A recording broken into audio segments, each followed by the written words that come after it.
Some poison. That doesn't help the stress level. No, don't do it. Get a grip. This stupid video I just showed you. I almost stroked out and died over it. You're watching a different show. It's donkey. You ain't a captain of nothing but a sinking ship. Don't do this to me, Harry. The Ohio State. It's Ohio State. What do you mean, the? 312-988-15. Hello? You tell Johnny all you've heard and seen. Sometimes it's good to just yell about football. That's right. That's right. Welcome in. Welcome back to another As the World Turns soap opera drama. Welcome back to Notre Dame football, folks. This is interesting. We're in a very interesting spot in Notre Dame football land. I think everyone that has any interest in this whatsoever, from the media and the fan base, is just trying to figure out what the reality is and what the reality is going to be. It's getting to be a bit much. It's getting to be a bit much. And I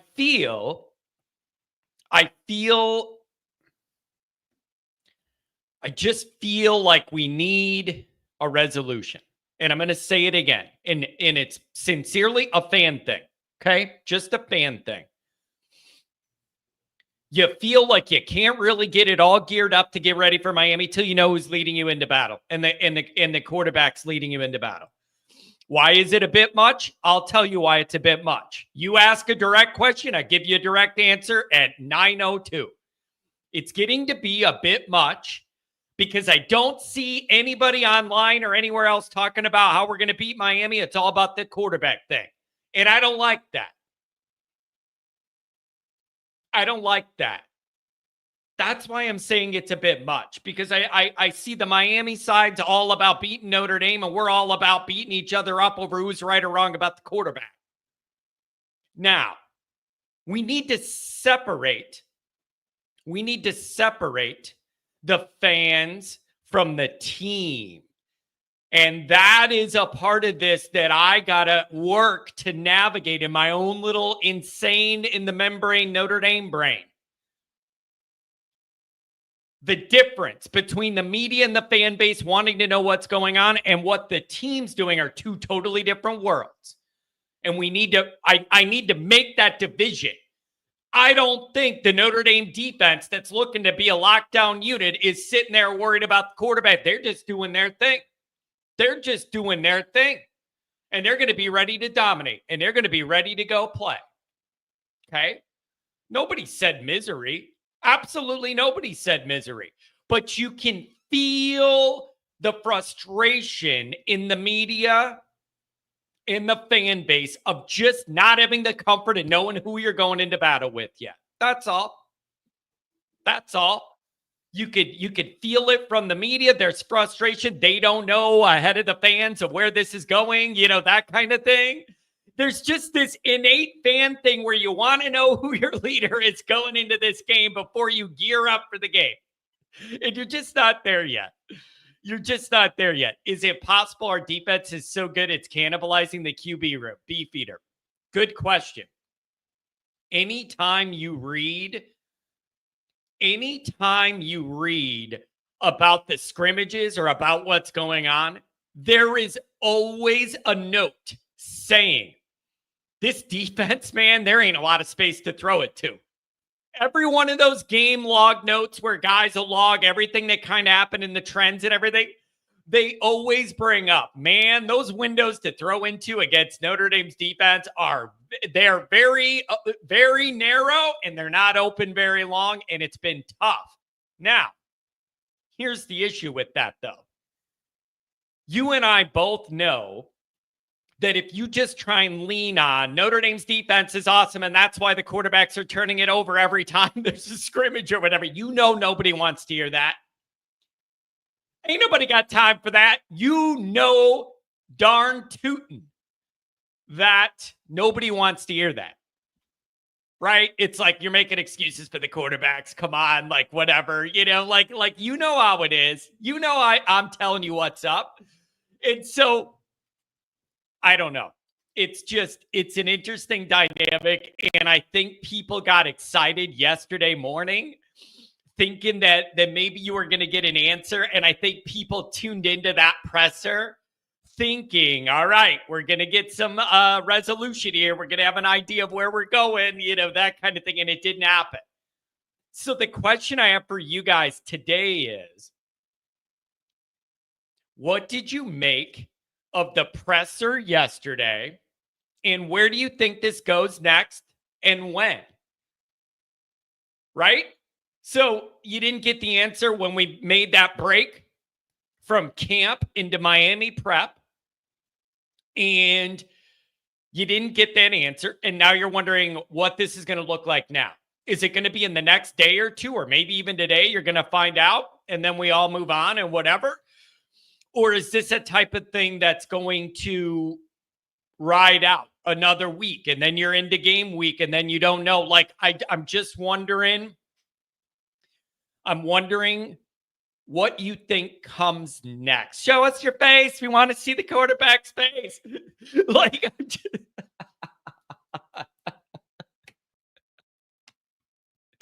somebody in here said, I don't see a lot of people freaking out. Do you know how many messages I've gotten throughout all this of people being like, I am absolutely losing my mind. What is happening here? Does anybody know the reality? I'm losing my mind every day. Like, maybe you're not freaking out, but there's something about my unique brand of Notre Dame neuroticism that attracts other people who worry about everything. So you can say you're not freaking out all you want. I'm hearing from people that are losing sleep over it. And they're like, is this a big psyop? What is the real answer? What is going on? Like, I don't know. And the coaches are saying the right things. We have two guys you could win with. It's a high-level battle, whatever. Like, they're saying what they got to say. But I am just, it's getting a little tiresome. And I just think people would feel comfortable if they knew who we were riding into battle with. And the thing is, man, the separation between the team and the fans and the media is so huge. And you just need to accept that we don't deserve to know anything. We don't need to know anything. We are not entitled to know anything. No one should care about the media or the fan. I don't think we're entitled to know anything, but you're still going to think about it. You're still going to write about it. You're going to podcast about it. You're going to be on YouTube about it. So we're in an interesting spot. And there's some interesting articles out today I've seen. I feel like the media is losing their patience a little. They are. But I want to be very clear. We're not entitled to anything. I am not saying Johnny in my lunchbox at work. I am not saying, oh, John needs to. Who cares about me? At 9:09 on a Monday morning. Who cares about me and my little comfort level with things? I do not matter. I do not matter. Who cares what I want or what I think or what would make me feel comfort in this? It doesn't matter. It matters what the team thinks. It matters what the team does. It matters how they're preparing for Miami. But I have none of this is ever like, oh, we are entitled to the information, so we have comfort with it. No, nobody should care about my comfort. You just want to know what's going on for your own little peace of mind and sanity. All right, it's just like from the fan angle, I am a little uncomfortable that our Twitter is full of quarterback, this camp, that camp, this rumor, that rumor, this board, message board thing, that message board thing. And on the Miami side, I see Notre Dame, Notre Dame, Notre Dame, Notre Dame. And I understand that's just fandom media stuff. And it doesn't really matter. It's just a little weird. I don't love it. And so, John, could we talk about the bounce house you're renting next week for your daughter's birthday? Are you going to make an appearance in it? I don't know. I don't know if it's the one with the water or not. There's ones they got now where it's like a waterfall and a water slide. And then there's other ones that are just regular and you just jump around in them. I don't know. We'll see what we get. We got the pool. We got the bounce house. It's going to be Johnny and a bunch of 5-year-old girls running around all day. Lose my mind. So hopefully they got Miller Lite at this facility. Oh, wait, it's at my house. We're going to have Miller Lite.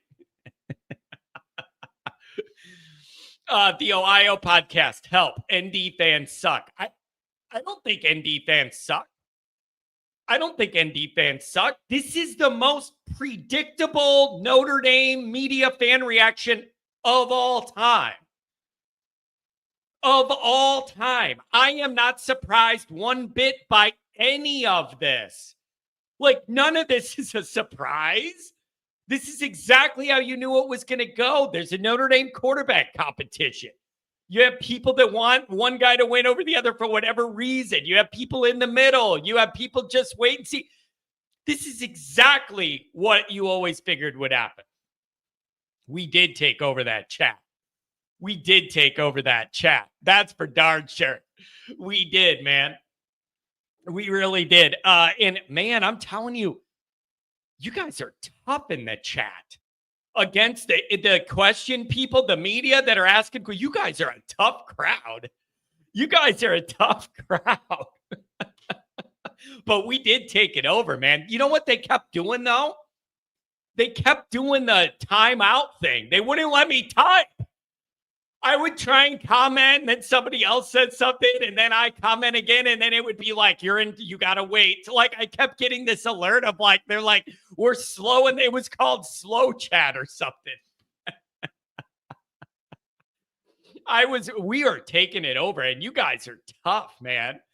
I want to hear Ash talk to some of John's callers. That guy is a serious man. That guy is a serious man. That's the kind of guy I want running my defense, quite frankly. That is the kind of bro, that's a serious dude. He's got state trooper, Marine sergeant vibes. Like, there's something about that guy that I like, the seriousness with which he approaches his work. I'm serious. That guy's a serious dude. A serious dude. But yeah, the chat timeout thing is real. They wouldn't let me talk. It's like, oh man, you're on the list. Like, I don't know. It was just weird, man. So I want to know from you guys what you think comes next. Do you get an answer this week? Or does it run on a little deeper than that? And you kind of run this thing down the line. So that's some of what I want to know. So let's get through the introduction. We got a bunch of good chats that I want to go over with different things. Why is QB decision so important if they're basically at the same level? It's almost something hard to explain. There's just a comfort in knowing who the guy is. Right? Like I understand that question. Like, if it's such a close battle, then what's the big deal? Which one it is? Sometimes I don't know whether this is about which one it is or just you knowing who it is. Show us his face. We want to see the quarterback's face. Who said that? You want to see the quarterback's face? Don't be scared, Jasper. Do you get what I mean? There's so much Notre Dame nuance here. It's a good question. If we think they're so even, what's the big deal? It's just, I think, the human nature of the uncertainty. This is a very human thing, football or not. There's a comfort in knowing your situation. Whatever it is in life, whatever the deal is, there's a comfort that comes with knowing the situation. And I think that's what it is. Whoever gets named the starter, everybody's going to get behind. Everybody in this whole ecosystem wants to beat the brakes off Miami. Everyone is going to get behind whoever it is, at least in the beginning. At least in the beginning. That's not the real test. The real test is going to be the first time the new guy makes a mistake, how everybody reacts, including that guy. That's the first real test. You're going to figure out who it is. People are going to react. And everybody's going to adjust and react and deal with what it is.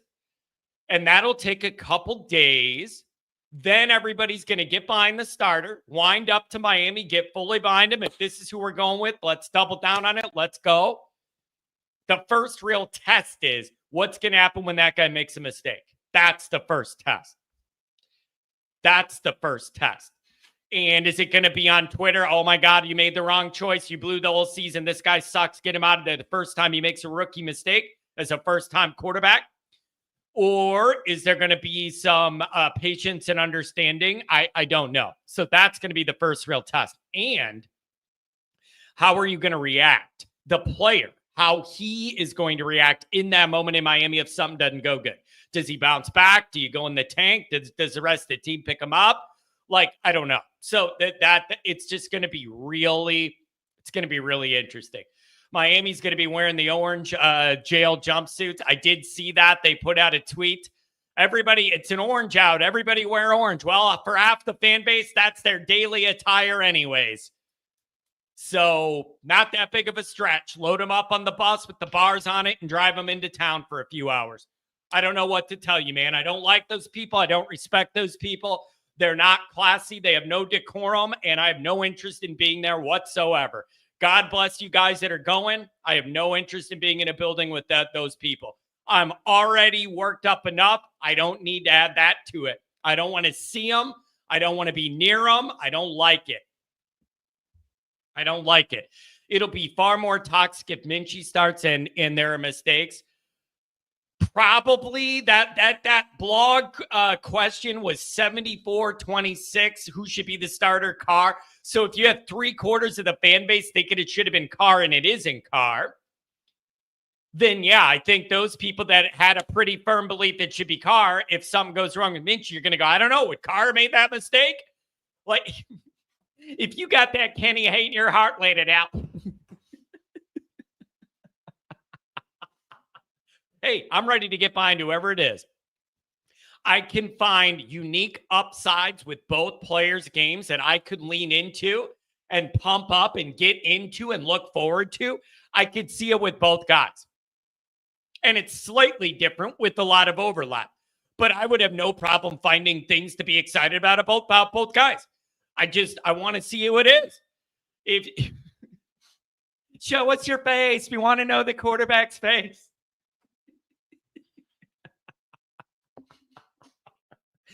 If you want to know who the quarterback is, let it out. I don't know, man. No average fan has enough info to know. Yeah, and that goes for the media too, by the way. That goes for the media too. And that is a part of this. There's a frustration among the media that they're not ahead of the game here and know the answer to the quiz before the test gets on your desk. That's a part of the frustration because everybody's living it on the fly. Everybody living it on the fly. Man, it's exciting, though. Notre Dame's got a damn good football team. Notre Dame, I wrote an article this morning breaking down the defense. You got guys looking to be stars at all three levels. I'm telling you what, this is going to be a damn good football team. You just got to get off to a good start. It's going to be a really good team when... You get what I'm telling you? I am supremely confident in saying this is going to be a really good Notre Dame team. When? Because it ain't going to do me much good if it's week 8 and you got 3 losses. It's going to be a damn good Notre Dame team. When? Tell me when. I need to know when. And it's got to be early. I need to know when. Long-range forecast looking for rain. Man, aren't we 2 weeks out? I'm not ready to worry about that. Everything that would change, and then it turns into who can run the ball only. I don't know. Unless we're going to do the Kelly and throw it 80 times. We're going to trick everyone. In a hurricane, we're going to throw it 58 times. You know why? Because I want to, damn it. I want to. And you know what else?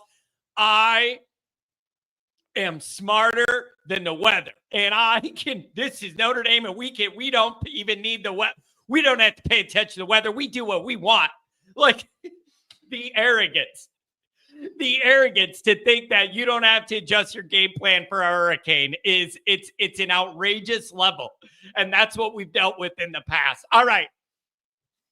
I got to get through the introduction. 419 first up. Anybody that wants to call with anything, feel free. Quarterback stuff, other stuff, what you think's going to happen coming up, whatever it is, just let me know. As always, thanks for being here. You can find the program on YouTube. Do it, subscribe if you haven't yet. Appreciate it very much. Give the video a thumbs up.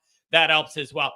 Notifications on that way you don't miss nothing. Twitter, search bar, Always Irish, Always Irishing. Emails, alwaysirishnd@gmail.com. Audio only anywhere you want it. If you don't want to see my face, do the audio only. Nobody blames you for that. Nobody blames you for that one. Okay, the call-in lines, 312-900-8815. You could dial it up, tell Uncle Johnny Boy, oh, you've heard and seen Notre Dame on SI. You could read all about it. They could close that roof. Is that one of them ones where it closes? Or is that one of the ones where it like hangs over and there's just a rectangle cut out at the top to where like the fans are covered, but there's just that rectangle over the field? I don't know if that's retractable. I thought that might just be one of them deals where it's just that rectangle's open and whatever happens in Miami happens. Yeah, the fans are covered. The field is not. Very, very interesting. Very interesting. And so, yeah, Notre Dame on SI, read all about it. Look at this. I'm 22 minutes. We're all sideways already. I didn't even get through the introduction. It's 22 minutes. I got to get my life together, man. We got to get this thing together. We got to tighten it up before kickoff. Couple program updates. We're not going to do a show Saturday. It's my daughter's birthday. That's going to be like the last family weekend we have for 6 months. So it ain't going to be, we're not going to do a Saturday show. I do think we're going to do a live watch party for LSU Clemson. So our game is Sunday. Saturday, we're all going to be watching Kelly versus Dabo. I think it's not going to be able to be a call-in. I don't have a TV here. So I got to bring my stuff into the other part of the basement, set it up so I could see the TV to react. We could do the chat, and then I'll just kind of talk about what's going on, and we'll do that together. And if Kelly starts winning, we turn off the stream, and then we win our game the next day. But I'm not going to sit there on the live stream while Kelly's winning. So if it looks like they're going to pull ahead and win for sure, we'll just shut the stream down. I'm not going to support that. So we'll at least start out doing that, and we'll see how it goes.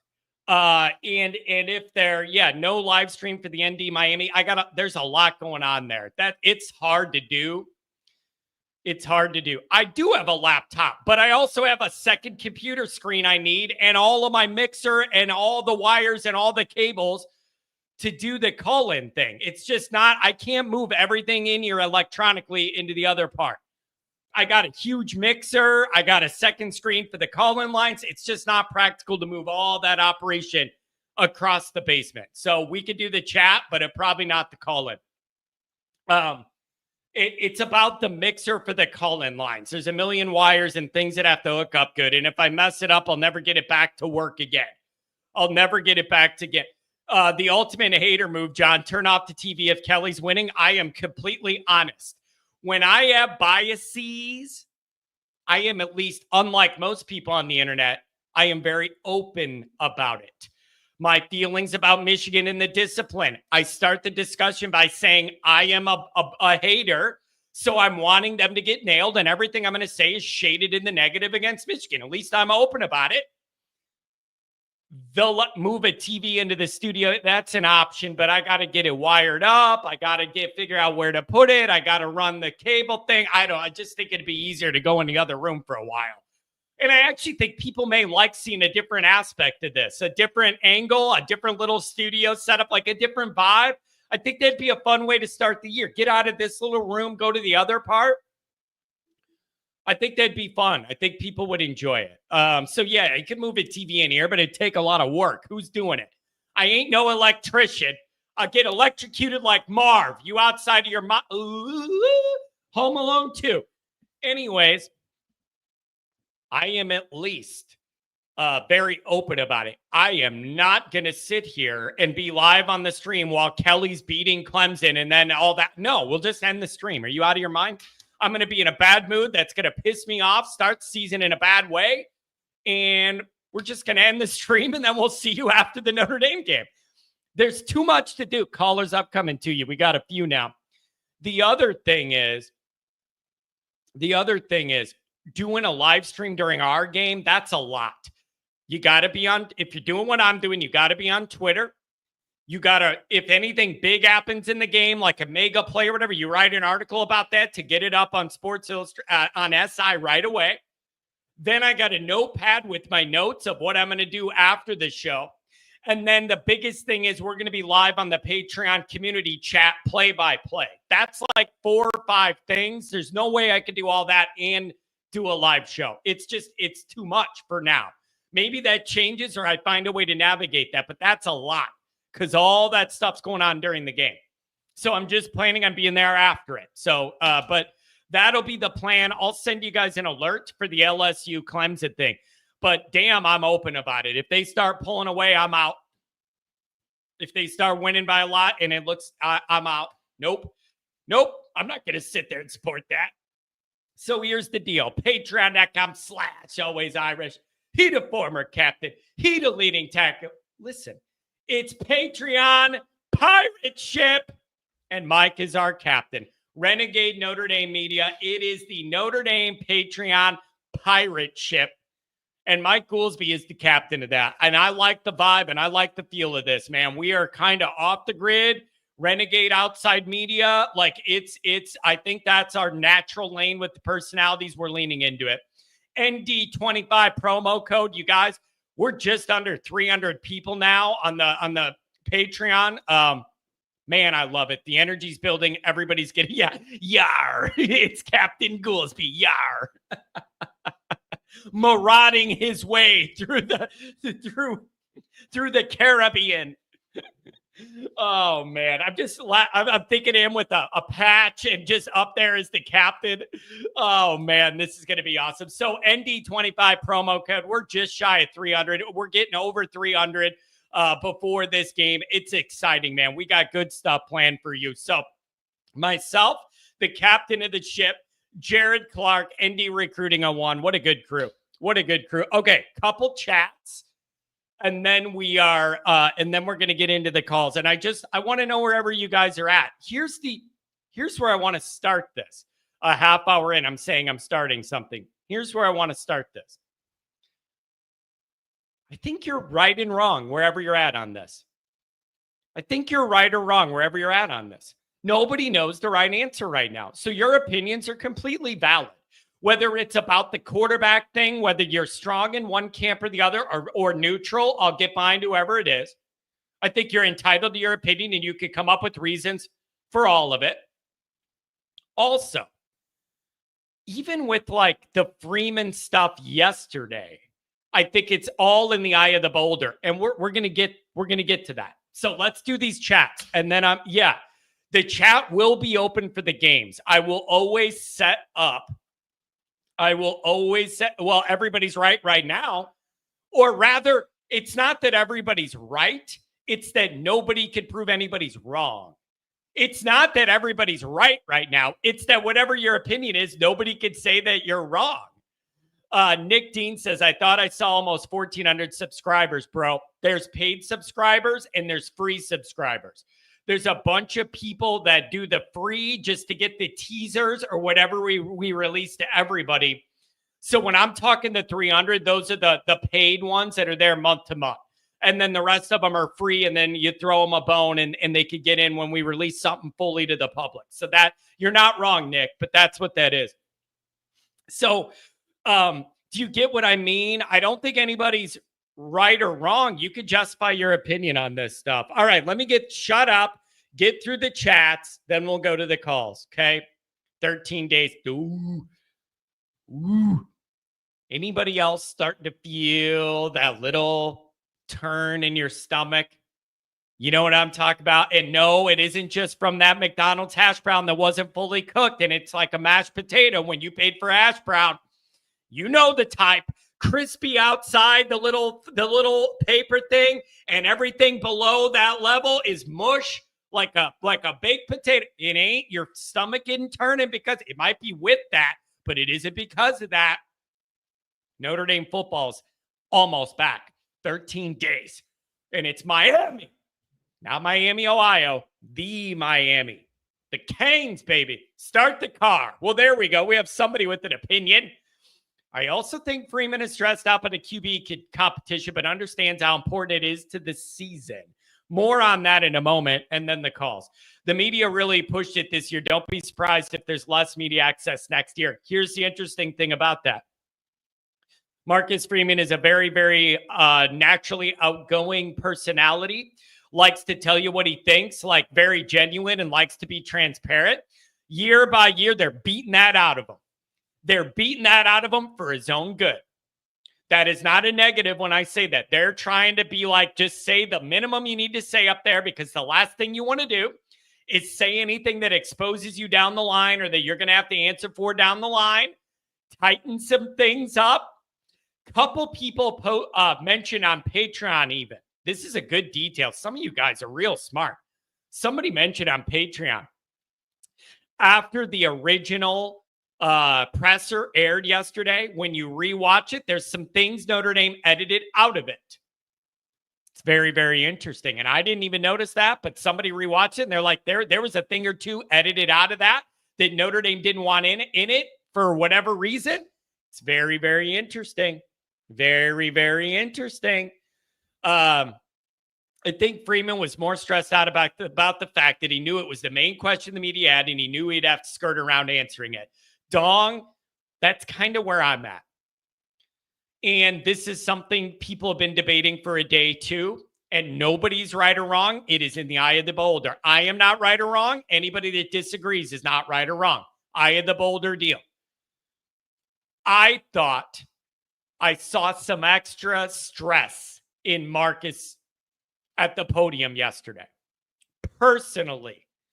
All right. It kind of reminds me when we messed up the OC hire, and in the middle of all that national drama of us, we ended up in a better spot with Denbrock, ironically, but at the time it was a bad national look for Notre Dame. He was at the women's basketball game. Somebody took a picture and sent it to me of him in the stands. I could see it in his face. He's been through a battle, not sleeping well, bags under his eyes. You could see in his face. He's so genuine. I thought I could see he was real frustrated with that, and still man enough to go to that women's basketball game and support them. But I felt like I could see in his face he was fighting something. I saw a little bit of that yesterday. I personally thought it was this exact dynamic. Stressed out because he knew it was the main question and he didn't have the answer he knew everybody wanted. That's what I felt too. Now, I'm going to be totally honest. I could be 100% wrong about that. And it could honestly be, it was 100 freaking degrees. And these guys have been working their ass off for 3 weeks. And it's hot as hell. And everybody is just kind of getting worn here. Totally fair. So if you want to tell me, John, back off with your psychology BS, and how do you know that? Maybe it was just hot out and whatever. Fine. You can't be sure I'm wrong, and I can't be sure you're right. Eye of the beholder. That's what I thought I saw. If you just saw a guy battling the heat and 3 weeks of tough work and 100 degrees, God bless you. Nobody knows. That's what I thought I saw. He knew what everybody wanted, and he knew he couldn't give it to him, and he wasn't excited to get into it. That's how I felt. Tom. Indy's defense going to be very good. Can't wait for them to force a few Miami turnovers. Had a good phone conversation with Tom yesterday. And I wrote, what is this?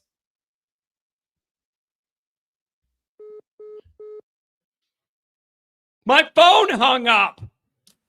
Here we go. It's not a good start to the year. Let me try it again. That has never happened before in the middle of a show where the host line just dies off.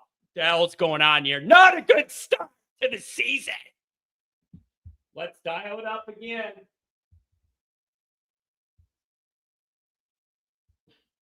Let's try it. Thank you for calling Call-In Studios host and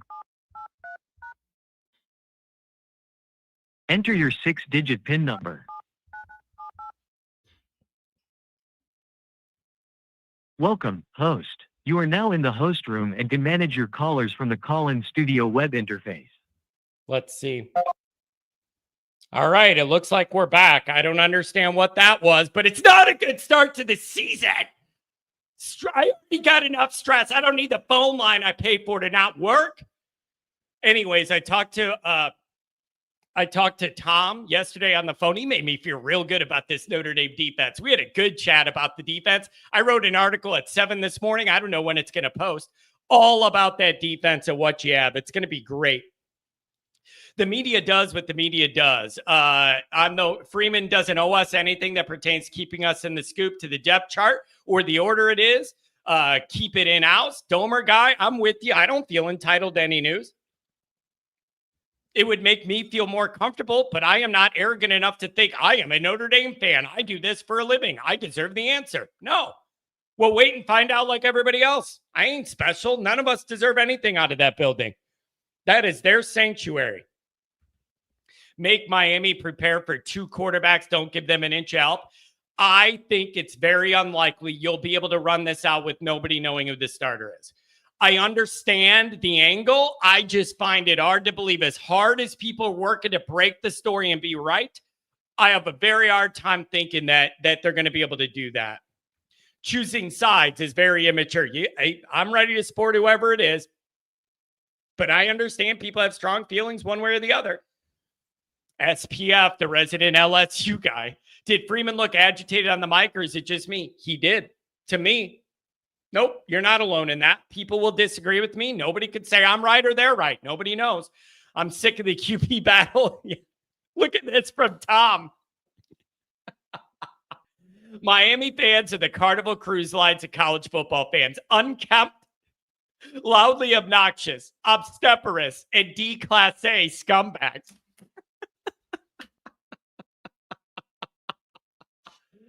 And he's sending that from the hospital, too. That's the best part about it, is me knowing Tom's in the hospital sending that message.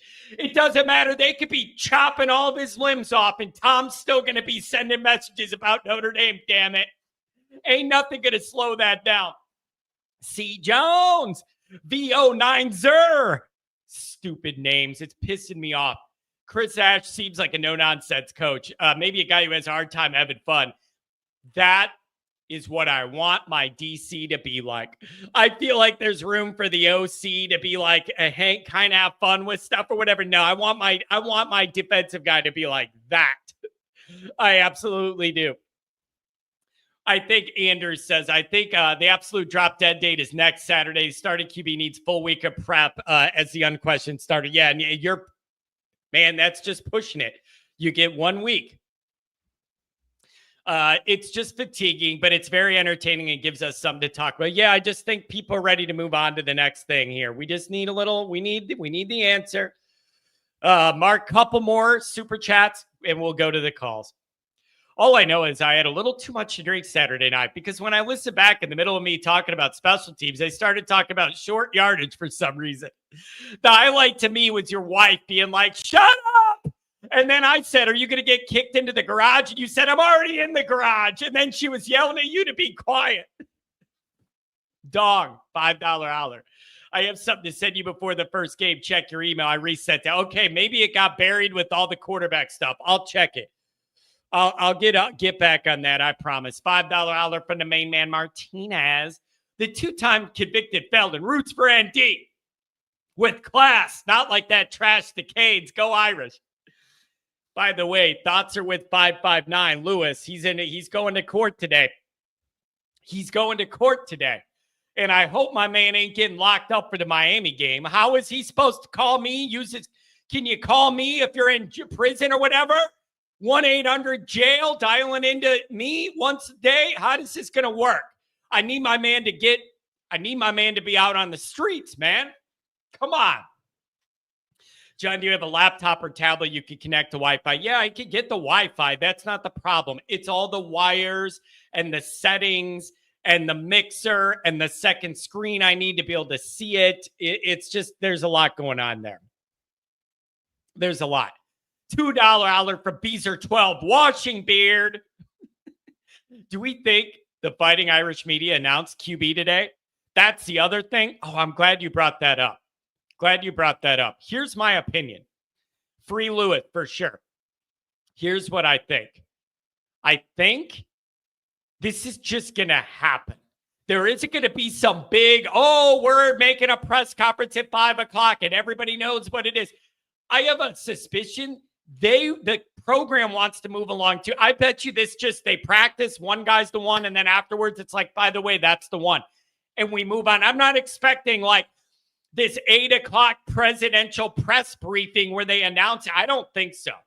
I think this is going to go now where it just happens real fast and the program's going to just act like it's not massive news and move on to the next day of practice. That's my prediction.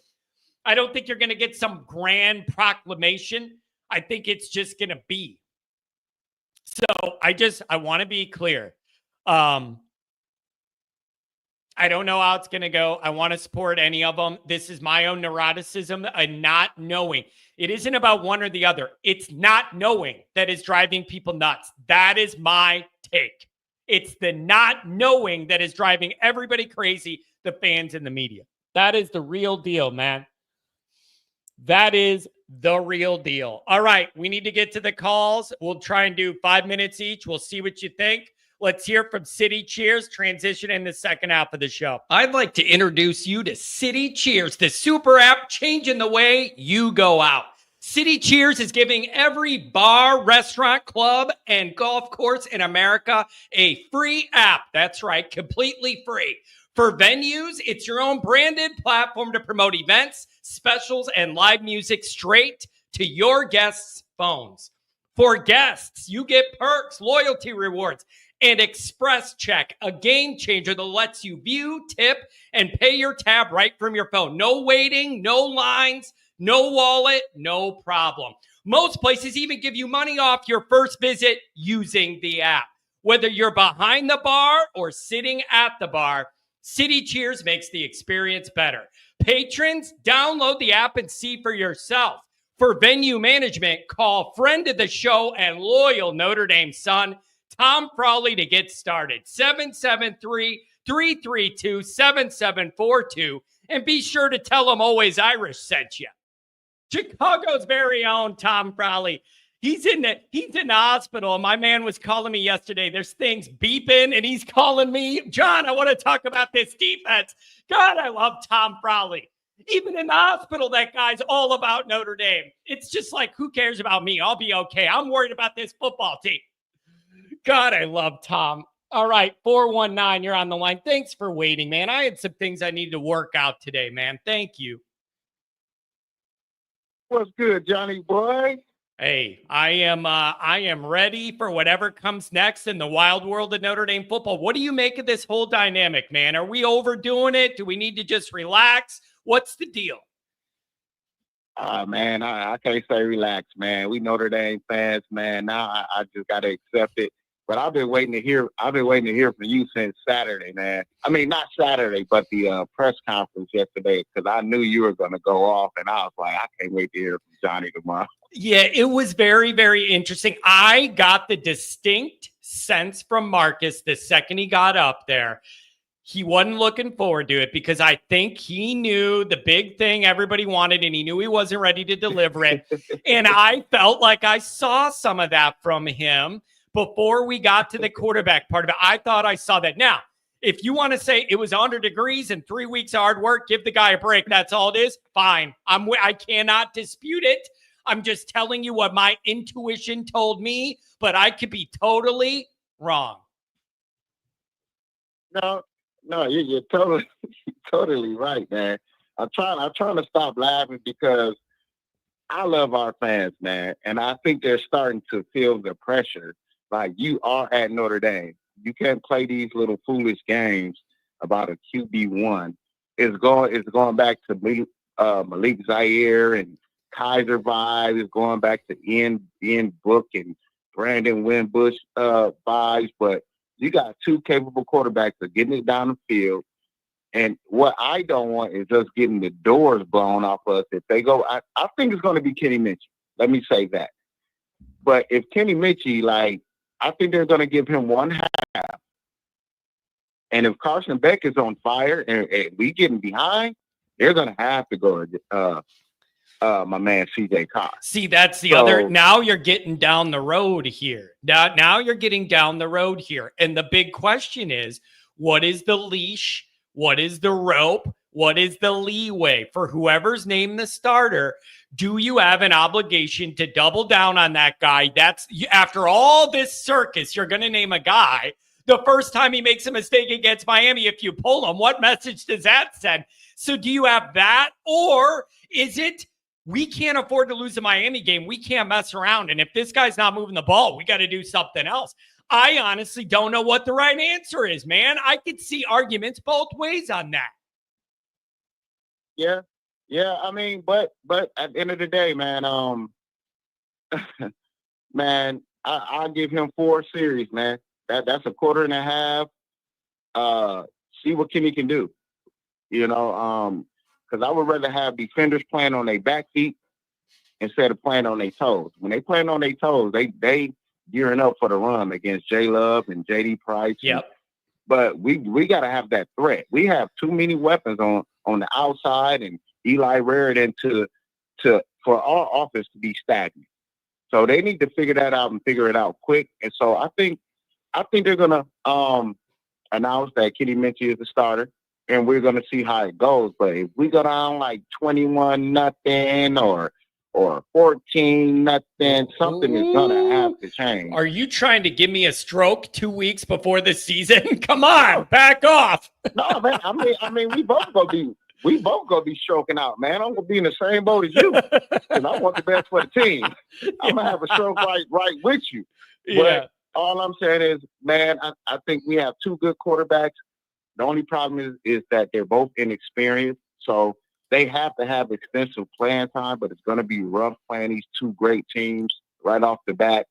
But I don't know, man. I can't relax just like you. I'm on your team now. I'm like, this is ridiculous. But I'm confident in our team, offense, defense, offensive line, wide receivers. Can I ask you this? Let me ask you this, because I don't know. This was in my head this morning when I was writing that article, and I don't know whether it's cope or reality.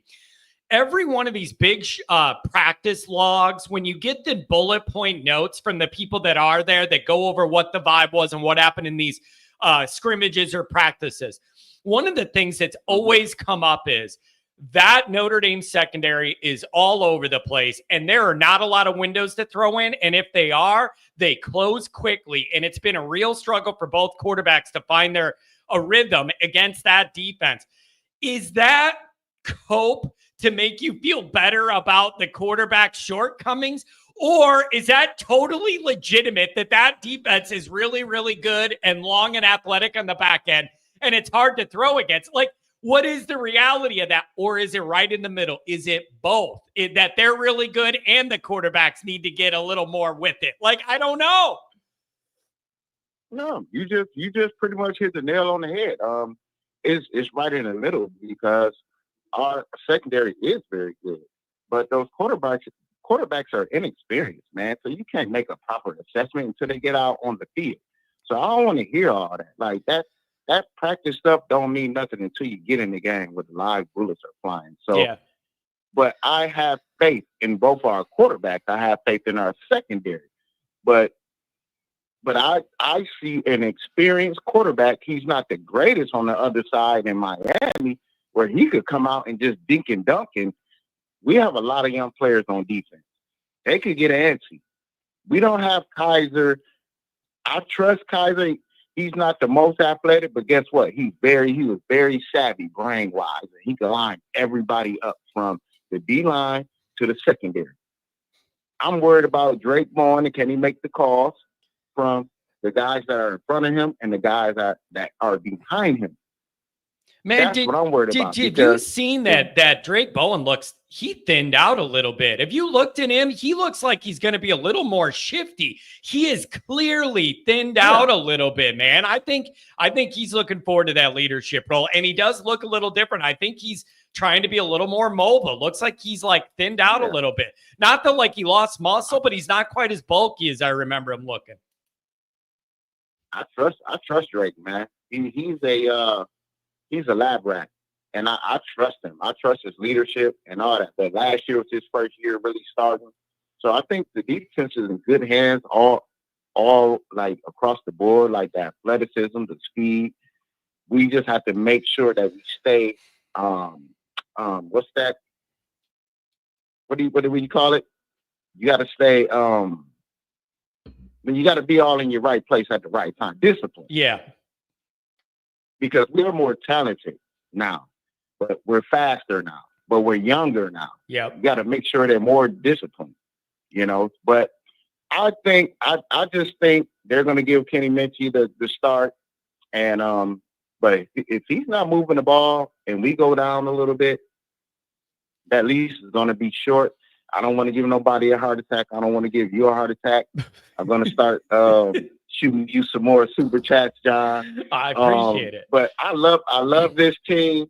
I love this nation. Everybody is right. Nobody is wrong. Yeah, nobody is wrong here. Yeah, you're right. It's an interesting place to be. Hey, man, really, really good first call of the week. Really good stuff, man. Thank you. Anything on the way out? No, man. Just want to say, go Irish, man. Everybody have a good start of the week. Kenny Minchie will be named the starter. That's a bold prediction. So y'all relax because I was a Carr homer when he first committed to Notre Dame. But I need the best quarterback for us to win right now in 2025. Game 1 to game 16. So we can bring it home, y'all. So let's check. I know we can't. No heart attacks, y'all. Y'all be good. Drink water. No heart attacks. I like Love you guys. Irish Nation. Thanks a lot, man. Really, really, that's a good caller. I got to tell you, that's a really good caller. I like that. Something about his delivery and voice does kind of calm me down. I don't know, like something about his delivery does kind of bring me down a couple notches. Soothing voice there. I like it. $2 holler from my main man, Rodney. I haven't heard from you in a while. I imagine you're busy gearing up for this season. The coaching staff displays savvy and temperance. It's a fancy word on a Monday morning, Rodney. I liked Freeman's Freeman, and he has a lot on his plate. I got to tell you, Denbrock's a pro's pro. Everything he said at the podium, he's one of the only guys that could give you coach speak, but he's so good at it and like gregarious about it. You don't get mad. You get what I'm saying? Like Denbrock's one of those guys that can give you coach speak, dance around the answer you want, not give it to you. But he's so pleasant with him doing it, and he still gives you stuff that it doesn't annoy you. And then Ash, I'm just telling you, Ash, he looks like a serious man. And that's the kind of guy I want running my defense. I'm just telling you, there's something about the way his vibe, his aura, whatever, I've seen it.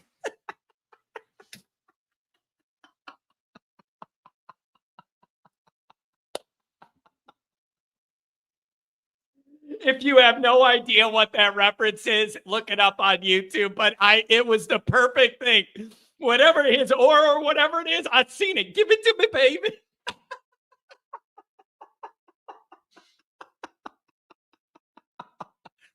If you have no idea, you'll never have any idea. Oh my God, that's funny. 501, what's going on? Welcome. What's up, bro? This is Trinity from Arkansas, man. I was just giving a little words up on the quarterback competition, as I thought, they would at least said something for the press conference, and just waiting forever to name a quarterback at the beginning of the season can be kind of frustrating as you could believe, Yeah, but the issue I'm having is separating out how much of it is just the fan and the media want to know the answer for their own comfort versus how much of it affects how we're going to play against Miami.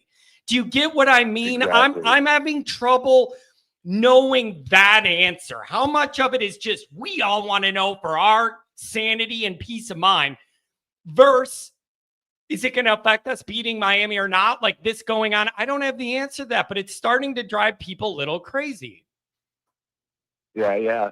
And I mean, I really I would, man, for like a week, I'm like set on Carr, and then I'm back on Kenny. And it's like, I could prefer really either or, man, because I think they're both great quarterbacks. Yeah. But I start getting my game plan in my mind ready, like what's the offense going to be like? And Kenny, he seems to have a little bit more rollout, not, scrambling and just running like, just a scrambling quarterback. He's just more of a rollout and maybe can, make a few yards here and there. So to me, it's not that big of a difference, but it kind of changes up how the offense is going to look. So like, I'm pumped. I figure like we're loaded on everything we have and everything I watch, man. I mean, they kind of play it out to where, we have nothing to worry about, but you get so comfortable on winning every game, man. I mean, I don't even want to lose one game this year because, I'm just used to the ride of Freeman and now we're on the level of just dominating. So it's like the last pitcher is the quarterback. So I'm with everybody else, bro. I'm like just sitting here going bonkers trying to figure out who it's going to be. But at the same time, I like both of them and I'm confident in both of them. I just want to know what the game plan of the offense is going to look like so I can kind of get excited, Yeah, that you sum that up very well. When that's kind of the vibe when I keep saying that it feels like we're in neutral till you know who your leader is heading into battle with Miami. And like before we go full force to that, you want to know who's standing in front of the line. Like in a weird way in your mind, that makes sense. But it's like all the other parts of this team have been building for 3 weeks. They're getting better. They're figuring out their roles. They're trying to battle it out for snaps. Like that's all moving forward. But in my mind and heart, I'm kind of stuck in neutral till you know that answer. And that shouldn't be, but it is because I'm human and I just want to know. And the uncertainty makes you a little on edge. But it isn't mine to know. It isn't mine to know. Exactly. I'm stupid. Who cares about me? I don't need to know, but I want to know. I feel the same way, man. Like, I'm sitting here watching, and it's like, if I just had just a little bit more film, because like the guys, Kenny or CJ didn't really play in any games. And I think Kenny played at the end of the TSU game, and I rewatched that. And I mean, it was just a few rollouts and handoffs, but I never got to see him throw. So I'm like, dude, I'd rather have a consistent dink and dunk, run it down the field safely and score with the defense that we have that can lock down people rather than just throw the ball and, have few interceptions, but maybe 3 touchdowns. But I'm like, bro, you cannot give the team more opportunities to score. The defense, we've got to, at least be equal on offense to, help our defense. We can't let them carry us again, Yeah, it's and the thing is, I see this passing game taking a big step forward with either one of these guys. Like I'm being totally like, I think both of them are a lot more naturally gifted at getting the ball downfield, being comfortable doing it, hitting these receivers. I think both of those guys are going to provide that. And I think that wide receiver room has more to work with more depth and more athletes than we're used to. Like, I think that should all work out, but I still want to know the answer, Exactly. And see, like with me, man, like they have like CJ's got like a deep ball that's just got a that looks great. And I've seen Kenny throw on he had in the spring game he had a running back go out on like a little hook route to the right, dude. I mean, he laid it right in front of him and like 30 yards in front of him. You know what I'm saying? 30 yards down the field, right on his fingertips. And I'm like, I see they both can do it, but if I'm playing and I need an advantage, like say Miami or somebody where I just need an advantage, you know what I'm saying? I've got Jeremiah Love, Price, and Kenny. Bro, it's going to drive you mad. Like the other day I was watching someone talk about if Miami is seeing Notre Dame line up Price and Love in the backfield, they're going to have to bring down their safeties, and they'll have to have linebackers running with, Price or Love. And it's just like, bro, that is the easiest way to win. And if that's Kenny's, forte, go with it, And the only thing I've got to add about Kenny and CJ, really, man, and I'd go to something else, but the thing I heard, man, is Kenny was out with a Jagasaw and that whole group of guys. Like, I don't know if CJ wasn't there or what, bonding and teammating or whatever, and, becoming a captain or whatever, right? And then also CJ had that elbow injury during this, past, season that held him out of practice a little bit. And I'm thinking CJ's 1 year behind, Kenny's 1 year ahead, and CJ had that little setback. So as far as I'm concerned, maybe Kenny has surpassed him. And I mean, it's just perfectly natural. Yeah, it's man, it's just the story that never ends. Anything else you wanted to go over before we go to the next caller? Anything else non-quarterback related on your mind? Nah, man. Non-quarterback related, bro, is the only thing I've been wondering, man, is did Notre Dame get the Orange Bowl ring and the Sugar Bowl rings? Because I have heard nothing about that or seen anything, and our players at least deserve those, rings. You know what I'm saying? Wouldn't you think that the social media team would do something with that if they got them? I could see them doing a little highlight thing before the season, showing it. Yeah, well, I mean, interesting. That would be killer, man. Yeah, good question. Yeah, but other than that, bro, I have all faith in the Irish this year. It's just nerve-wracking, bro. I'm getting to that point where, hitting to all the superstitions. I'm locking down everything, Yeah, but, I know. Man, I really do believe in this team, man. Just like last year on defense, man, we're just stacked. And then offense is, I just don't know about the quarterback. But other than that, dude, I swear to God, we have got to have a great season. We've got to back it up, and we're on this route, dude, and we got to keep it going. Because if this is not the championship year next year we've got to keep Freeman in that plateau. But other than that, man, I'm going to listen. Go Irish, big Canes, bro. I appreciate it. Man, those are a couple strong calls to start. Two more things. Number one, somebody put in the chat that Steve Angeli won the job at Syracuse. I don't know if that's accurate or not, or people are playing around, but a few people said that they announced he won the job. Congratulations.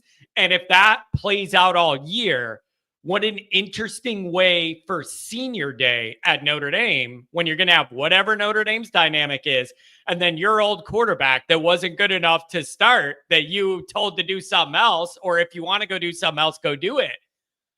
That's very interesting. So we'll have to see where both of these teams are at for senior day, but that could be very juicy. Very juicy. Don't let this turn into a Zare Kaiser debacle. Football pod, here's what I think. Mike Denbrock's been around the block. Mike Denbrock will not allow this to turn into some ongoing drama, every series drama, every game drama. I think Denbrock's been around the block enough. He knows where the limit is, where if you mess with this too much, you're asking for a fire. He won't let it happen. I have that trust in Denbrock that this is not going to turn into a shit show for every game of this season. I don't think he'll allow it. He's too experienced. He knows it's too dangerous. Things could unravel. Then you're in the locker room and you have these guys and you have Zare guys, you have Kaiser guys, whatever. He ain't going to let that happen. He's too smart for that. He is genuinely too smart for that. What's going on, Rodney? Thanks for the donation, buddy.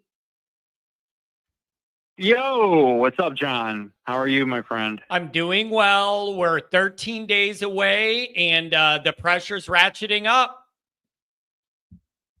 Yeah, right on, man. I know. I just got back from a long 8-day excursion into the New England states, mainly Boston, but I saw Portland, Maine, and road tripped into Vermont and New Hampshire.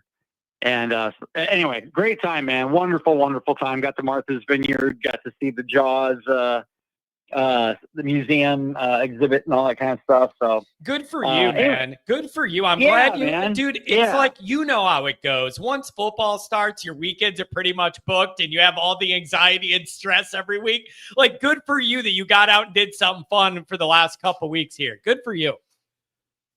Yeah, and I was listening to you, man, and we were listening to some of the podcasting when we were driving with, Always Irish Show, obviously. So, yeah, man, I'll be bringing him to the tailgate this year. It'd be nice to finally be able to meet you. But anyway, great times, man. Great times. It's great to be back. Now we're into football. John, I was thinking when that press conference started and Freeman got up, I could tell there was a little bit of there was some intensity going on. And I'm like, I really liked it. And I'm like, he just is getting it so much more now, man. And, he's on edge a little bit, but he still handled himself well, but he does it with there's such a sureness in himself. And then Denbrock gets up, and Denbrock is, dude, he's just such a likable guy, but the kind of person that kind of grows on you. I mean, I think about him over the years, John, and he just has really grown on me. And I don't just mean as a coach. I mean, as a person, I just love his demeanor. Yep. And yet he's he's hard-nosed enough and all that. And of course, we know he knows his stuff, but he's got an easy, he gets it, and he's very respectful. And I thought the same way of Golden when he was there. It's like almost like they were like opposite ends of, offense, defense of the same kind of person. And I like Ash. Yeah. I like Ash, man. I like everything. And I think this is the kind of guy that maybe I'm speculating, man, but it looked like he had some, a little bit of trouble maybe a decade ago, with the whole Rutgers thing and maybe some other things. And, this whole thing of, you find, maybe you look at yourself in the mirror, I got to do something different. I don't know. I'm just saying. And then you come back and now you're better for it. And I just got that sense from him. And I think Freeman really does a good job, man, of finding leaders for his team on that offensive and defensive side of the ball. I mean, he's made his mistakes. We know he has. But he seems to be getting it right. I don't mean to keep always, give him his praises. He's going to make mistakes, and we're going to be pissed, and we're going to, it'll be a loss at some point, and whatever. But just really like what has happened here and transpired over the past few years with this evolution of this coaching staff. Yep, you're right. And the program is on the quarterback dynamic aside. This program is on the most stable foundational footing it's been on in the last 3 decades. On and off the field, administratively, all the off the field stuff, the on the field stuff, the recruiting, the development, strength training, weight training, nutrition. It just seems like it's got the right balance of class and edge and integrity, and all those things like that. But at the same, and an edge and an intensity, and the that's the Freeman factor. That's I think it's kind of an evolving kind of phrase as it goes along, but that's one of those things. I think of that as that intensity, that literally playing like Notre Dame. You fight to the end, and they showed me that in that Ohio State game last year, man. It's like I was getting away from me. I was getting so upset because I knew they were better than that, and they found a way to fight their way back in. And it showed me something, man. I'm like, this guy really, I think he gets it, and I think we're very lucky to have him, and I think he's lucky to have Notre Dame, to be quite frank. Anyway, I'm just really looking forward to this season, man. His quarterback battle is very interesting. I kind of agree with the last caller. I think it's going to be Minchie. I just got this gut feeling it's going to be him to start. And I think they're both really good, John. Here's my thinking on this. I think it's probably all things are equal, basically, and they're giving it to the guy who has been there a year in the program. And, maybe has a better understanding of the smoothness of the operation or whatever. Maybe that's what it is. We'll see. I could be totally wrong, but I think that is probably the best way to do it when you got 2 guys that are basically, different skill sets, but equal in terms of the overall production. And if that's what's really going on, it makes sense that Kenny Minchie would get the nod, and I'm proud of him for getting that. And I don't think that's going to, like I said, John, I think we're going to see a lot of CJ Card and a lot of Kenny Minchie in the next 2 years. I really do. Yeah. By the way, if Minchie, let's say he started, let's say he had a fantastic season and, went down to finishing the Heisman running or whatever, would he'd be eligible to go to the pros next year? This is his 3rd year, so he's eligible to leave next year, right? Man, you want to talk about a high watermark scenario. The guy, it's his first time start. I'm just saying. And then he lights it up, and then he goes right up the draft, and then guess what you have? Another quarterback dynamic the next year to figure out. Right. Yeah. Okay, I'm just saying, what I'm getting at, John, is I think that it's more likely Carr would stick around, I think, under that scenario, because he's probably going to play a lot anyway, and he's got more time. And if they have the relationship they do as quarterback, as two football players, teammates, quarterback teammates, then I kind of think that works out better. Whereas if Carr gets the job, I could see more like Minchie, okay, I'm getting further into my college career. I got to do something. I got to transfer. So, I mean, I'm just saying it does seem to be working out we'll see. I mean, we don't know who they were going to announce yet, but it just feels like Minchie to me. Yeah. Well, we're going to find out maybe soon enough, maybe not. I don't know. Man, it's just good to hear from you again. I knew you were traveling. I'm glad that it's healthy to get out and go do other things. Yeah. Anything else on the way out, man, that you've been thinking about driving around the country? Oh man, just looking forward to the college football season, man. It's so exciting that we can still maintain this kind of level of engagement. And I don't know, man, in a time in our society when things aren't as close and we're just not as humanly connected anymore, like college football has been one thing for me, John, I know for you and for many of us in this community, one of the very few things that bring out the greatest in Americana. I'm with you. And Rodney, does it right. You know what I've been saying? Even with the NIL transfer portal and all that stuff, John, even with the money in college football, I'm sorry to interrupt that. No, that's okay. Even with all that, it still remains great. What I've been saying is college football hatred unites America in a way nothing else can. That is so freaking true. But it seems contradictory when I phrase it as hatred, but I mean it. Like, you have your rivalries and your team and you hate the other group or whatever. But at the end of the day, we're all college football fans and it moves. Our whole universe revolves around. We're all in it together, even though we have our little factions. College football hatred truly brings us together. And it's a beautiful thing. Rodney, God bless you. I hope to see you at the Purdue tailgate. Oh, you will, man. Have a good one, John. Perfect. Have a good one, buddy. How much time you got? My main man, Martinez, he's on the work site.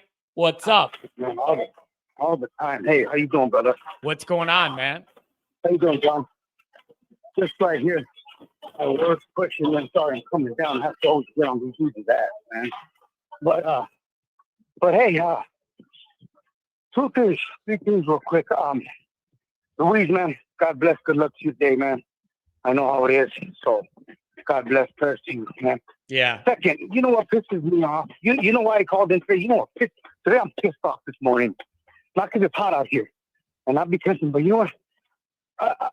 On my algorithm, this Orange Ball Boys. Yeah, I've seen it. I've seen it. Yep, I've seen it. Hey, bro, dude, you ain't wrong. You ain't wrong. You ain't wrong. That was popped up right on my homepage, too. I know exactly what you're talking about. Yeah, and you know what, man? I got pissed because, you know, it says, hey, where's my convict shit? The convicts are taking on the pedophile priestly. Hey, man, that bowled my blood, and it came on late at night. And the reason I called, man, is because it's like, dude, so I had no point today, you South bitch birdcage boys. And it's like, dude, it's like the whole like, hey, where's my convicts at? And like making a prestige university like Notre Dame, like, it's almost like, hey, you're glorifying being a convict. Like, dude, I'm a convict because I was stupid and I made dumb mistakes. And I voy, carnal, espérate, estoy hablando con el lector. And you make us seem like there's these kids that work their asses off that are smart, man. That it's like Tim said, dude, that like even him, they're super smart and they probably wouldn't get into Notre Dame anymore. These kids are amazing and they work hard and the people there are so amazing. And everybody that goes to Notre Dame on the opposing team says, you guys got the best fans, man. We beat you guys and they were just awesome.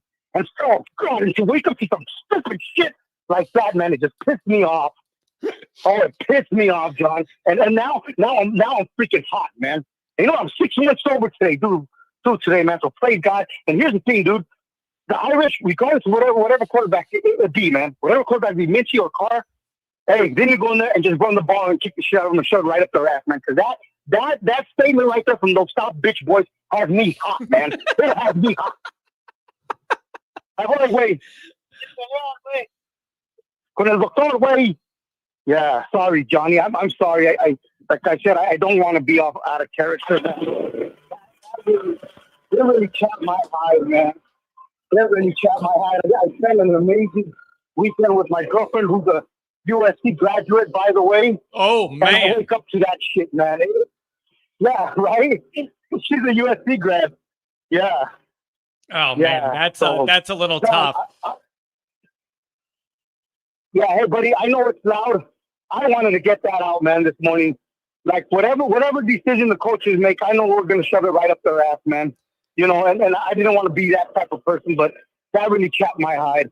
Hey, Johnny, I love you guys, man. Onward another day. Have a good one. week. Have a good one, man. Oh, he just needed to get that out, man. He just needed to get that out. And this is the place to do it. He just needed to get it out. And this is the place to do it. Did you hear? That guy's working his ass off. He's calling in mad about it. Oh, my God. Can we talk about what happens when they knock this decision out of the park? We have a intellectual, practical obligation to entertain this scenario. There is no guarantee that because this is a first-time quarterback, he's going to throw 5 pick sixes and 8 strip sacks and it's all going to be a mess. There's no guarantee of that. There's also no guarantee it'll be smooth sailing off to the races, no bad mistakes, and everything's perfect. We need to, you could debate what the likelihood of percentages it is. There is a chance the new quarterback acclimates just fine. Like, we need to engage with that. It's just until you see it, you're going to be nervous. And I think that's human nature and totally fair. But we have to entertain the idea that this quarterback could be just fine. Like, I'm open to that scenario. So I don't know, man. It's going to be very interesting.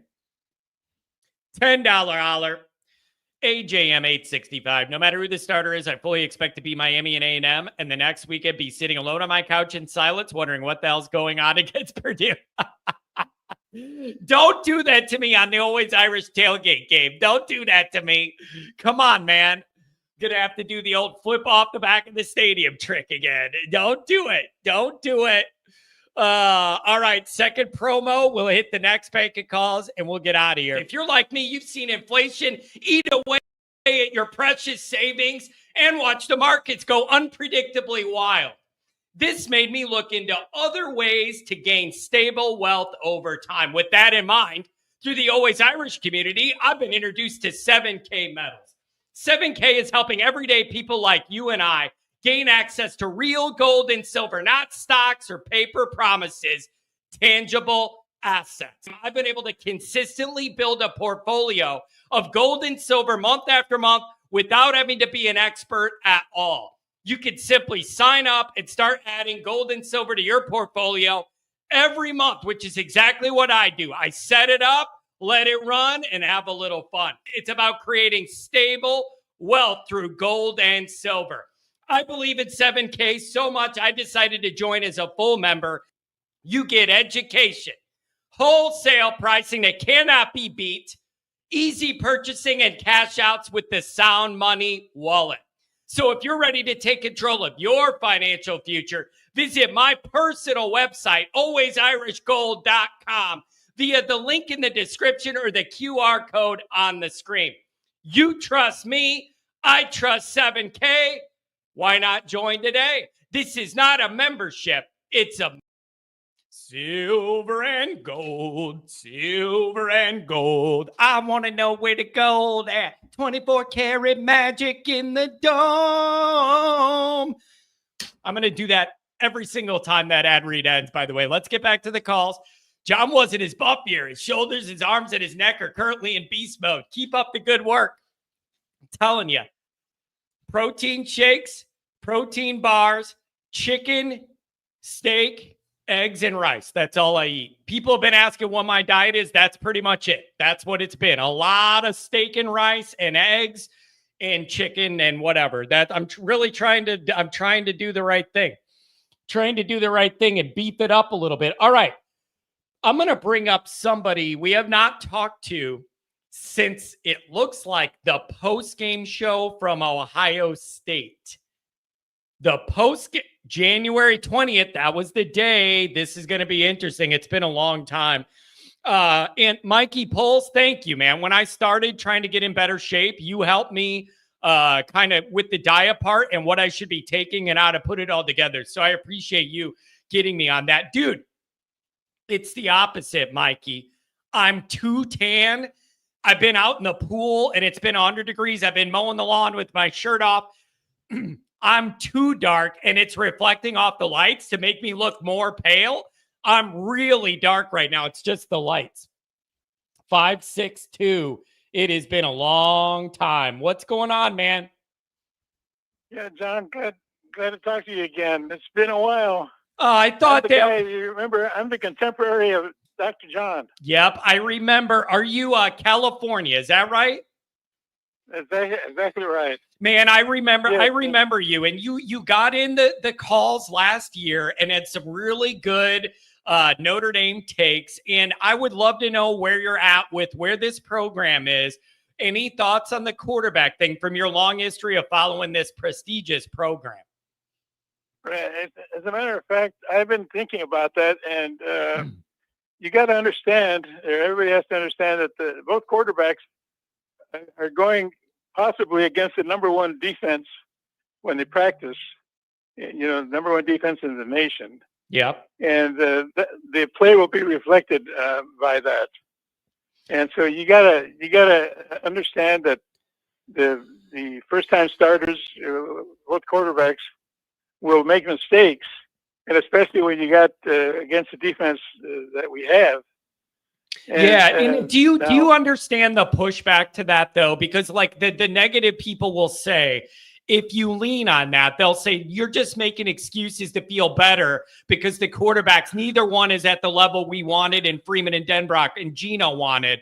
Like that's the pushback. And I think everybody acknowledges that secondary is long and athletic and long and strong and all that, but nobody wants to make excuses. It's like, oh, you just want to feel better because neither quarterback stepped up.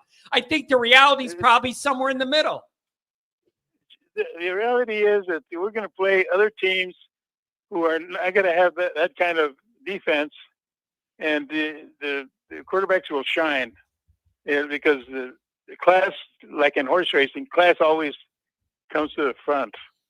Yeah, it's what are you thinking about overall, man? You've seen Notre Dame football for a long time, longer than I am. I'm not trying to date you. I'm just saying you've seen more decades of it than I am. This is by far I think this is the most stable the program's been in 30 years, and they are deeper than and more athletic than I've seen them in my life. That's exactly right, and this is why that's a very important point, John. That with a 16-game schedule, considering that you're going into the playoffs, and if you go all the way, you'll go to 16. That depth plays a big part, and this is the deepest Notre Dame team I've seen in centuries, for God's sake. Yeah, it's just here's my anxiety. My anxiety is I feel very confident in that opinion that has been formed over time and watching and knowing Notre Dame history and just observing. I feel very confident in that proclamation, but I need the scoreboard early in the season to match where I think the program's at. And with some quarterback uncertainty at such an important position, you just don't quite know what you're going to get. And that has me feeling kind of stuck. I feel very strongly about it overall, but I need you to prove it early. Right. That's true. But I have a feeling that we're going to hit the ground running and in more ways than one. And that we're going to shock everybody and have a semi-blowout with Miami. Not win by 50. Ooh. Not win by 50, but at least win by 21. Oh, man. Do you know what that would do for my blood pressure levels? Oh, my gosh. That's better than any pill the doctor could deliver. No, that's true. I have that feeling because this team's going to be special. Oh, man. You watch. Yeah, it's a really good coaching staff, a really good roster. It's just the combination of new quarterback, new DC, and then the Miami and A&M being first, it's all mixed together to create this big Notre Dame narrative. And all of America is going to tune in on that Sunday night when it's a standalone game, Notre Dame and Miami, two hated rivals. Everybody's going to watch to see how this plays out. It's going to be amazing entertainment.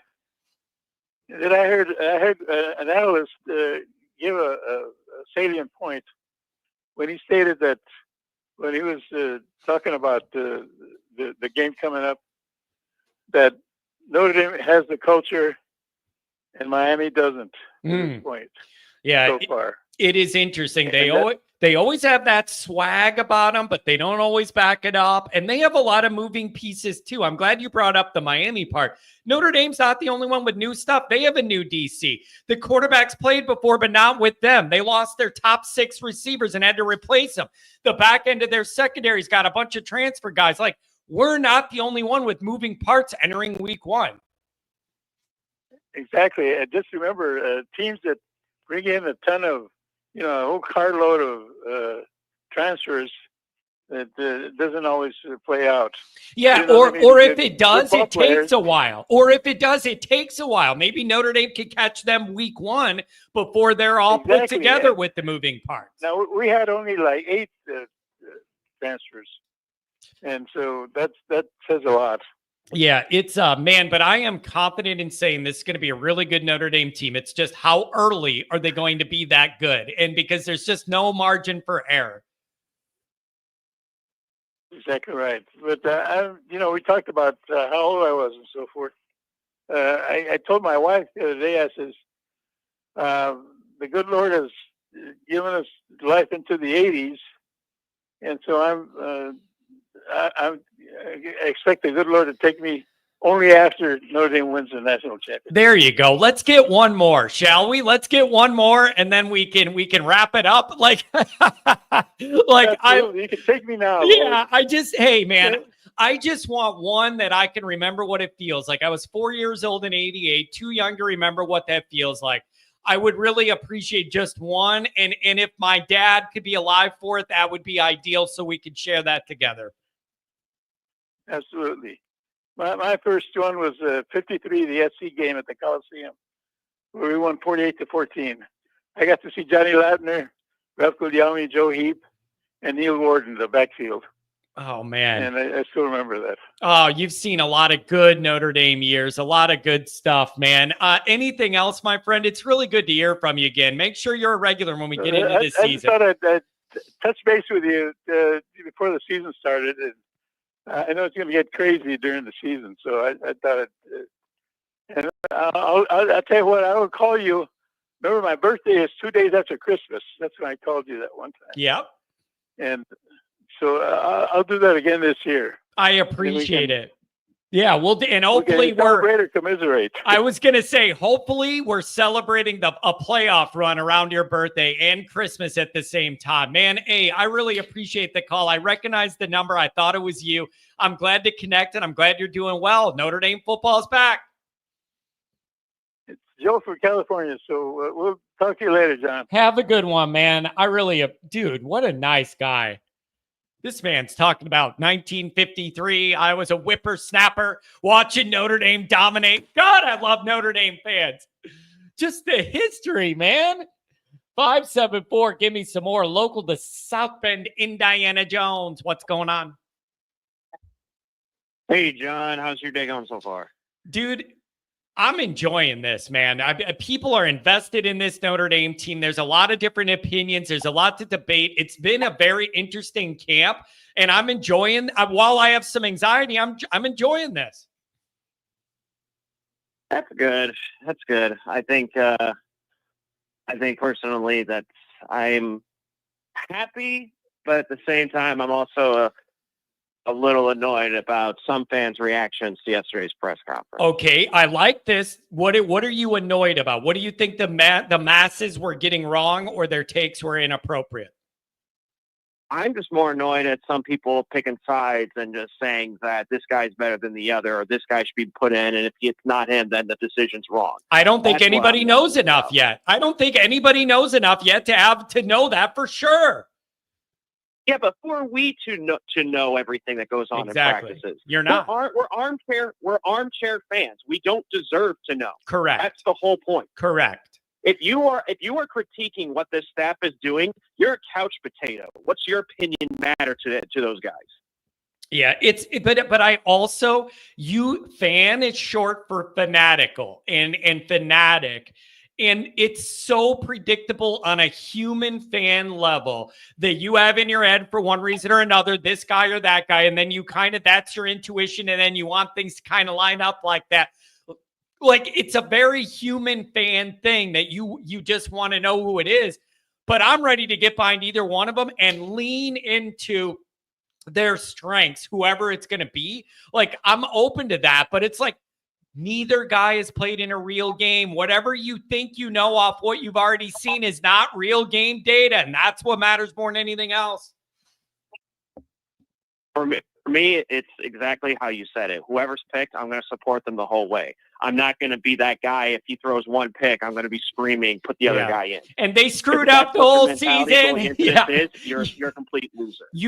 Dude, damn well. I don't know if you're on Twitter or not, but you know how that's going to go. Everybody's going to have 80 beers, and the first time the quarterback makes a mistake, all the people that were in the other camp are going to tweet, "See, I told you it should have been the other guy. Freeman's ruining the year."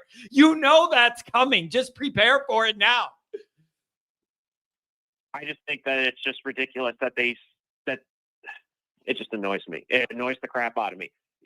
You want the best guy for the job? He was the best guy for the job. You want to make sure he gets better every day? Then you better be behind him and support him, not talk trash just because he threw one bad pass or threw a pick. Yeah, and the other way is probably also true, where if whoever they pick does better than people are expecting, everybody will be like, "Yeah, I knew all along this was the right guy. Yeah, we got it. I was on that boat the whole time." And then you also have people, when Steve was announced the starter today, some people are saying Notre Dame's going to regret letting him go. Did we not watch the same spring game? Did we not see the two were better than him? I'm sorry. Yeah, it is. I'm happy for Steve. I really am. But I'm not going to sit here and say, "Oh, Notre Dame made a mistake letting him go." No. It does feel like a lot of people are more interested in their own personal ammunition for a situation than they are just wanting the team to do good. You know what I mean? Like, everybody, like, it feels like some people just want to be right more than they want the team to be good. And I just think that's messed up. Does that make sense, what I'm saying? This team will do good. It doesn't. I know our first two games are hard, but this team will do good, regardless of who the quarterback is. Because this team, you saw all the pictures that they were wearing in practice, that SAS acronym. Yeah. You really think that every single person in that practice, even though they don't know who the quarterback is, you don't think they're going to give 120% the first two games? I sure do. Yep. Yeah. It doesn't matter who your guy behind center is. What's more important is, if he gets the starting job, they're all going to support him. Yeah. It's not going to be a divided locker room like it was for Zaire or Kaiser. No, every single person is going to support whoever's named the starter. Yeah, man, have you thought about, though, just purely as a fan, just as a regular Notre Dame fan, everything we're going to be feeling the first time that whoever it is runs out there to take the first snap? Like, just everything that's going to run through your mind, good, bad, or in the middle, of what it could be when that guy runs out there right before he takes the first offensive play. Like, I am really looking forward to it, just as a Notre Dame social experiment, to see how it goes. This is going to be really entertaining. I do too. And I also love how we're pumping this first game up. I mean, Miami's trying to do an orange out, which, I mean, hey, they got to do something to sell tickets. Clearly, they had trouble doing that every year. Yeah. And, hey, I'm okay with them wearing all orange. I think it's funny that they're playing into the Catholics versus convicts joke. Yeah. Yeah. Lean right into it. Go to your closet, grab your nearest Dade County vest. It was great. That if you're gonna lean into the rivalry, Please do. I'm all for it. Yeah. Hey, am I wrong? Or did Lou Holtz not say something about Tennessee when we were playing there and they were going to wear orange? Or he said something like it matches their fans' natural outfit. I swear Lou had a comment about that with Tennessee's orange about 25 years ago. I don't know. Personally, I love it when a rivalry is so thick that both teams, when they play somewhere, don't matter if it's a home or a neutral field, that they refuse to wear an away jersey. They both wear their home jerseys. Yeah. I love that kind of rivalry. I love that. It's so nice to see, like, hey, yeah, these two guys hate each other so much that they don't want to be the white team. They want to wear their home jerseys. Yeah, it is. Man, this is just going to be so interesting. Is there anything else that's playing with you in your mind here outside of the quarterback thing? Like, are you thinking it's the O-line going to be good enough? Like the Ash defense? Do you have peace and trust with that yet? Like, what do you think? I'm not worried about the defense, because if the practices and scrimmages and everything Freeman's told us, saying, by the way, defense has won most scrimmages, then I'm not worried, because that just tells you the defense is good. That's all that I care about to know. Man, and I'm not worried about the O-line. Chris Ash, I truly believe looks like he knows what he's got and he's excited to get it going. Does he not? He comes off like, I know I have dudes and I can't wait to let them loose. That's the vibe I get from Ash. I do as well. I'm not too worried. I think Ash going to the NFL for a little bit, just like Al Golden did, I think was a good experience for him, and I think he's going to come out better. And I also think that the O-line is going to be fine. Yeah, we don't have Jagasaw, but I mean, we didn't have him last year. So people freaking out saying we don't have him, I don't understand. Did you not trust the O-line coach to replace him with Knapp? It worked out, so it'll be fine. No, what I'm more worried about, and this has not been talked enough, the staff is really leaning into helping Love get the numbers he needs to compete nationally for the Heisman. Yeah. You're literally now seeing him practicing with the wide receivers. That was said since spring practice. And the kicks. Now you're seeing him being a punt returner. Yep. Get him the ball. No one is going to talk saying this is just going to give him more. This is going to be more chances of him getting hurt. No one's bringing that up at all. Yeah. And that worries me. Mike Goolsby, we had this discussion leaving spring ball, and Goolsby said, if this is your stud, your guy you want to push for the Heisman, and it is his last year at Notre Dame because he's surely going to go pro after this, he said, you cannot be weak-minded and worry about getting an injury. You got to give that guy what it takes to put him in that position, whether it's handoffs, passes, him returning kicks. You got to give, if he is your stud, you ride him because it's your last year. And if he gets hurt, you could get hurt, take an handoff, just like you could return in a kickoff. If he's your man, you got to risk it for the biscuit. That's Mike's opinion as former player. The only thing that I hope works out is if he is going to be the punt returner, I hope to God he makes the right decision to call fair catch, or most importantly, catch the ball. Isn't it going to be kickoffs? I didn't think it was punts. I thought it was more kickoffs. Am I wrong about that? I don't know. That's the only thing I care about, is making sure he can catch the ball, like being reliable hands.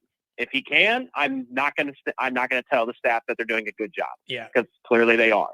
But I am going to say, just if you have to put him in the direction where the sun's shining and give it to him, kick it 30 times and see how many times he catches it, whatever helps. Yeah, it's man, this is going to be, and I want to see him more active in the short, intermediate passing game. I think you could put two backs out there, have nobody knowing who's doing what, leak Love out, get him the ball, you get him one block, he's hard to bring down. I think that's an area where he could really get a lot more production from last year if you're able to do that. I completely agree. And use the wide receivers for downfield blocking, which he extremely excels at. I think that'll be a perfect fit for him. And I have to say this, because I said it last year, even though you could tell with Freeman that this week was brutal because of how hot it was, this is just getting us ready for the Miami Heat. just like it did last year with Texas A&M. Yeah, it is. It is going to be warm. And yeah, see if we get a hurricane. Maybe we get a tropical depression, and then we could give Miami team a depression while we're down there. I hope so. Look, all I'm saying is that this week is a blessing because of how hot it was, and then now these guys are ready to face the heat because last year everyone said we were going to be affected by it. Didn't even factor in. Matter of fact, you saw Texas A&M players puking. I didn't see a single Notre Dame player puking. They were ready. Notre Dame late in that game was the team that was pushing the other one down the field that was out of gas. Like whatever Notre Dame did to prepare physically for the moment, they were 100% spot on. Anything else, man? I like the energy from you today. The only thing I want from the next 2 weeks of practice, and they don't have to name a starter to do this, do what they did last year and crank the speakers as loud as they possibly can to get that guy ready for the fans. Yep. I'm with you. I was all about that last year of making it physically tough with the heat and all that, blasting the noise. So it was no big deal. And Notre Dame handled it beautifully. They were fully engaged and ready for the moment. Replicate that as much as you can. Hey, man, I really appreciate the call and the energy on a Monday. I love it. Thank you.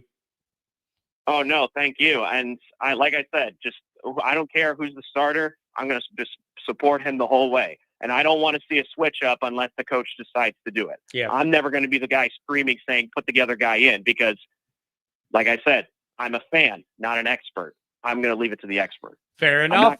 I'm not going to call my banker to fix my my car when it has problems. No, you go to the expert. Yep, I get it, man. Hey, give me a call back soon. Good call. Thanks a lot, buddy. Telling you what, you guys, this is a really, really solid Monday bank of calls. Like, I just feel like it's a particularly well thought out group of calls. You guys are being really considerate, looking at all angles. Most people are trying to be very fair about this. I'm really impressed. Great batch of calls. And we're going to wrap the show up with a call from Chicago's very own. He's calling from the hospital. Tom Frawley, what's going on, buddy? What up? I told you I would. Yeah. I told you I would. You can't keep a good man down. Tom, it's just... I just kicked the nurses and the doctors out of the room. Said, leave me alone. I've got Talk Notre Dame football on a podcast. They looked at me cockeyed and walked out. Tom, you are one of my favorite people in the whole world. I love it. You have called me before. There's beeping machines. I'm like, Tom, where are you at? He goes, Northwestern Hospital. Yeah. Well, God bless you. I had to change. Yeah. Well, listen, you know what? It's they postponed the surgery for later this afternoon. So I'm just sitting here and listening to these great calls today and the show and enjoying the hell out of it because Tom, really good batch of calls today. Like I'm genuinely impressed. I don't know if it's the sample of people we got today or what. Everyone's being very thoughtful, trying to navigate this in a pretty mature way. Like that is a solid bank of calls this morning. And there's still that tinge of negativity on there. The sky's falling, what's going to happen when he throws his first interception. Relax. My God, look, the secret sauce is the offensive line. So they're going to come loaded with Bear. They're going to put 8 or 9 guys in the box. They're going to be coming with their rally chains and their turnover chains and, doing backflips and, just doing what Miami does. Let them do what they do and let the offensive line just systematically punch them in the mouth right down the field. Give our quarterback, well, I still think it's going to be C.J. Carr. I know I'm going against the grain here, but I don't care. Whoever, God bless, C.J. or Mitchie, give them a little bit of time and they're going to make some good throws. I just know that they will. That offensive line is going to be the key. Now, we know for a fact that they've got the 4 starters. And whoever plugs in at guard, whether it's Sullivan Absher or Gerby Lambert, I still think that's a 1A, 1B situation. Yeah. They're both they're both man mountain Dean. They can move mountains. I just want to see how quickly the quarterback can get into a rhythm. Yeah. So that crowd is going to be electric. It's going to be hostile, but it won't be as loud as Texas A&M's crowd was. That was the loudest crowd I've ever heard. I mean, you could hear it through the television. Friends of mine that attended the game said it was deafening, and it was deafening most of the game until Notre Dame quieted the crowd. Yeah. But they're not going to see that kind of a crowd there. But it's still going to be a little bit of a learning curve because, hey, you're on national TV and it's the only game that night. Everybody's going to be watching it. Get into his rhythm. Whoever the offensive line captain is, and I think it's going to be Billy Schrouf. Billy's got to be the captain and Ashton Craig being the center. They settled their guys down. So when you're in the huddle in a hostile information, you've got to close ranks. Everybody shut up, listen to the quarterback, but give him the absolute confidence to, all right, make the throw. Get in your rhythm. And I think they'll do that. Look at the tight end. I mean, so everybody's freaking out about it's much ado about nothing. I think this is going to be an eye-opening game to the good, to the positive for whoever starts at quarterback because of how good the defense is. They're going to give Notre Dame field position. I predict Notre Dame will see possessions at the 50-yard line, maybe even at Miami's 40-yard line. They're going to give them good field position. You get a couple of quick scores up on the board while you're on the road in a hostile environment, and then all of a sudden it quiets down and you get into a rhythm, and that's when you hand the ball off to Mr. Inside, Mr. Outside, Price and Love, and let them rock and roll. Yeah. That's defense discipline, running game, kicking game, get it all done. But the fact, when we're talking about the kick returning, now, Price and Love were only going to return kicks. They have Will Pauling, K.K. Smith, Mickey Gilbert. There's a host of guys that are going to do punts. Now, you know the way that they're not going to see too many opportunities to return kicks. But when they do, it's going to be very interesting when somebody kicks short. Yeah. Who do you kick to, Price or Love? I mean, that harkens back to the days of when Timmy Brown was a flanker, a wideout, and would run as a wingback. Same thing with Rocket. Rocket was a flanker, wide receiver, then ran as a tailback out of the split T formation. You got to get your best players on the field, and you let them go. I'm not worried about that, especially Jay Love. He's a man's man. God, is he a stud. Yeah. You got to let him get the ball in his hands 15 times a game, and we're going to be successful. Tom, I know what's going to happen. I'm going to predict this. All of this drama and the news and your rumors and the notes from all of this back and forth we've been having, the press conference yesterday that didn't reveal what everybody was open for. I know what's going to happen. You're going to go under for this surgery, and then right when you do, the news will break and you'll wake up and all the news will happen. You'll open your phone and it'll all happen right in that tiny window. You're not with us. I know. I want to get this game. I know that the Miami fans are starting to talk a lot of trash. They are. And you know what? I just zone them out because they're inconsequential. The only time they sell out is when Notre Dame shows up. The rest of the time, you could shoot a cannon through that stadium and hardly hit a soul. So go away. Go back to the Everglades, go fishing, and do what you got to do. Hunt, go on a python hunt, whatever you're going to do, right? Yeah. Go fishing for peacock bass, and then hang around Old Town, and do your urban thing. Oh man, Tom, you are you are one. I can't stand those people. You are one of a kind, Tom. And the other thing is, just so you know, We got a candle lit for you over at Notre Dame today. So we're thinking of you, the Patreon community, all of us. We're thinking about you, buddy. I appreciate it because this thing could.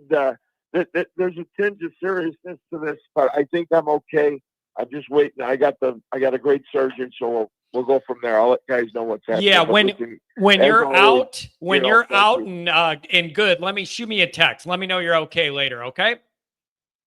Oh, absolutely. And as I always say, God bless, go Irish. We'll talk to you guys later. Have a good one, Thanks, Tom. God bless you, man. We're gonna say a prayer for you. Make sure you're all good. $5 The spinning wheel made me send money. So it's like we have a hypnosis thing, and then I spun it again, and he goes, "Stop, John. I gotta eat this week."